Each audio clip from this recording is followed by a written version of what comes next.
In this video, we're going to give an overview of design patents. Up to this point, when we've been discussing patents, we've been referring to utility patents, which are the most common form of patent protection, which tends to focus on protecting the functionality of new technology. In contrast, design patents protect the ornamental design, not the functionality of a particular new technology.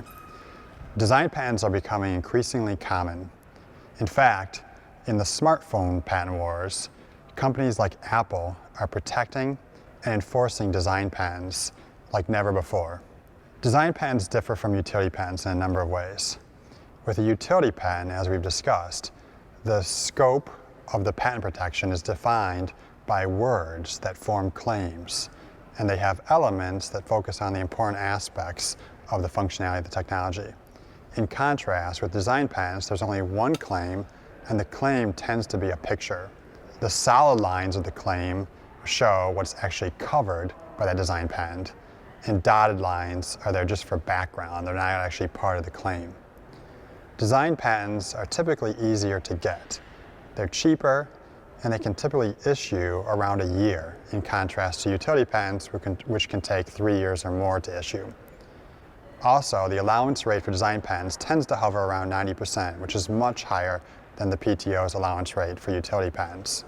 To get a design patent, you have to have a new and non-obvious design. A design patent protects you against anyone else using an ornamental design that an ordinary observer that's aware of past designs in the field would believe is the same as the design covered by your design patent. That's the test for infringement.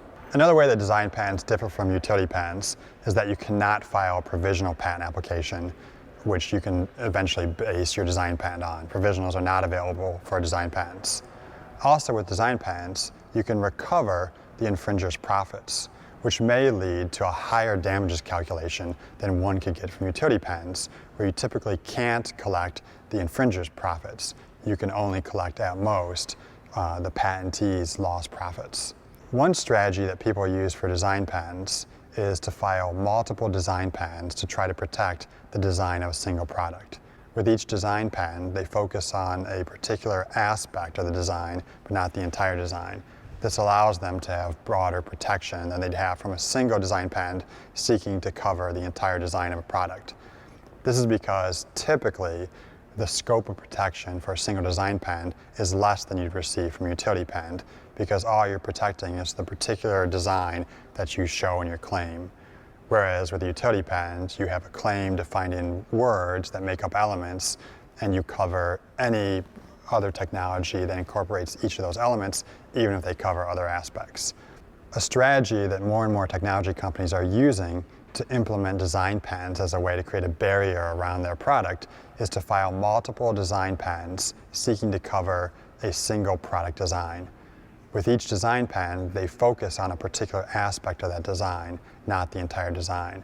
This allows them to have broader protection than they'd have with a single design patent that tries to cover the entire design of the product. So that's a general overview of design patents, which, as I mentioned, are more and more becoming a common way of protecting new product designs.